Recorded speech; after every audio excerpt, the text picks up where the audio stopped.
Well, shares in buy now, pay later company Affirm are having themselves quite the day. The stock up more than 12% after the company reported earnings and announced a new, more nuanced partnership here with Amazon. We'll start with the earnings there because it was a top line beat to report. Revenue rising to $269.4 million, up from $174 million a year prior. That beat expectations. Of course, also, perhaps more importantly, the company updated info on its partnership with Amazon, confirming it will serve as Amazon's only third-party non-credit card buy now, pay later option in the U.S. And as part of that deal, Amazon is actually receiving multiple tranches of warrants to purchase shares of Affirm's Class A common stock. For more on that, what the BNPL giant is up to, happy to bring on Affirm CFO Michael Linford alongside Yahoo Finance's Brian Sozzi. And Michael, appreciate you taking the time here. I mean, obviously investors very excited, and as they should be probably, in a partnership to be exclusive with Amazon here as the BNPL giant. Talk to me about how important it is that they're actually getting stock to align the interests here and what the partnership does for Affirm. Yeah, thank you. Look, we're really excited to be able to move from a test that we started earlier this year into rolling out our offers to the wider Amazon.com this holiday season is just a really exciting opportunity for us. And when you're working with an industry leader like Amazon, it's really important that interests do get aligned. And that means that Amazon is now interested in making sure that we're successful and that the user network at Affirm continues to scale and that we can deliver great results for our shareholders. So we thought that was a really important thing for us to do. And we're really excited for what we're going to be able to do with it, given Amazon's scale. Michael, help us understand the mechanics of these warrants. If Amazon were to exercise all of them, how much of a stake would Amazon own in Affirm? Well, Amazon will receive a little warrant grant at the outset. The majority of the warrants that we've struck in this deal will be earned or vested over time and subject to certain performance conditions. So very little upfront, but over time, we think the interests are aligned and they deliver the kind of results. If we deliver the kind of results with them for the growth of our user network and the consumer engagement and experience that we hold ourselves to, then Amazon will be able to earn more warrants over the course of the agreement. But the majority of them are coming over time and tied to performance or results and outcomes. So I'm assuming here that Affirm's going to knock it out of the park for Amazon. Would that bring Amazon, let's say, a 10% stake in Affirm? So the total number of warrants that are potentially granted is 22 million, 15 million warrants that have a $100 strike and 7 million warrants that are penny warrants. And if you think about our current fully diluted share count, there's about 320 million shares on a fully diluted basis. So nowhere near 10%. And that assumes that everything falls into place over the next several years. I mean, it does kind of raise questions too, I suppose, about, obviously investors are liking this deal. Obviously, Amazon's a big e-com platform here to partner up with. I mean, what does it look like in terms of the roadmap for Affirm to build that out? I mean, are there more deals in the works there similar to this one? Or is it mostly you got the big boy here in Amazon, now you can focus on different partnerships? Well, I think what you're seeing with Affirm right now is that we're scaling on both sides. This past quarter, we scaled our merchant network from 6,500 merchants last year to over 100,000 merchants this year. And that doesn't happen, obviously, with just enterprises. Enterprises are the few. The many is what's happening as well in the broader SMB space. And we're able to do that because of the kind of products that we're able to build and the partnerships we have with leaders like Shopify. Obviously, with taken together with Shopify, Amazon, and partners like Walmart and Target, we now have integrated relationships with 60% of US e-commerce. So that is a very big field for us to go make sure that we do all the hard work and get our fair share of that business. We've talked to Max a couple times, Michael, about the new debit card. How many people are using that now?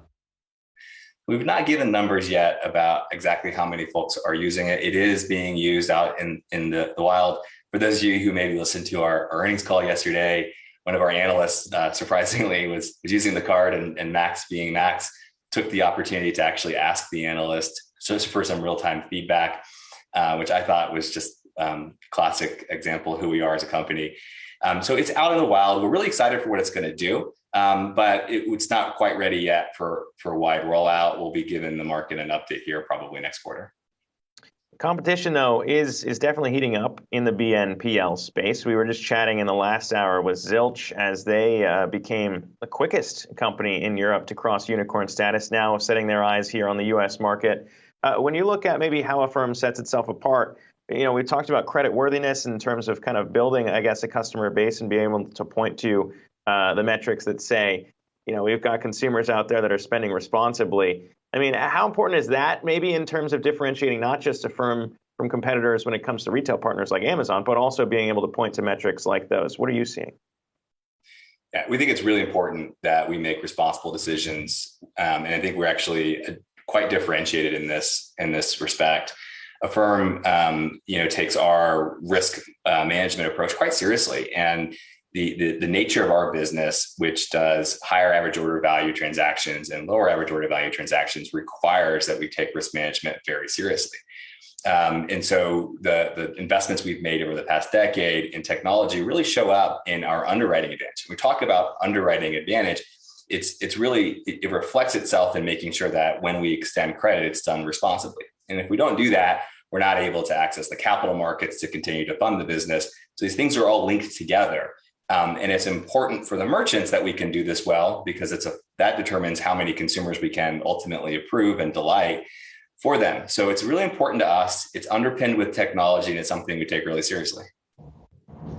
On the guidance, Michael, that you put out for the full year, does that incorporate any bump from the Amazon relationship? And when should an investor think that you will start to see a large bump from that deal? The guidance that we gave does not include any of the benefit from the Amazon partnership. And part of the reason for that is it's fairly early. As excited as we are to move out of tests and begin rolling the partnership out, that we need to see a little bit of traction before we can give reliable guidance to the street, which we anticipate doing next quarter. In terms of when they should expect a bump, look, I think it could take a bit of time. If you think about our enterprise partnerships like with Walmart and with Shopify, these things take quarters to really get to the full potential benefit. However, Amazon is really big. And so we do think that there's going to be benefit here in the quarters to come, but it will take maybe even a year or more before we get to the full benefit of the relationship. I guess one last question for me around kind of the customers you guys are signing up to use Affirm.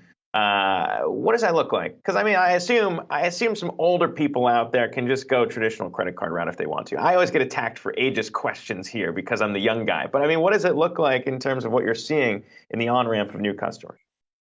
So there's no doubt that our category generally, and Affirm specifically, skews towards a younger consumer.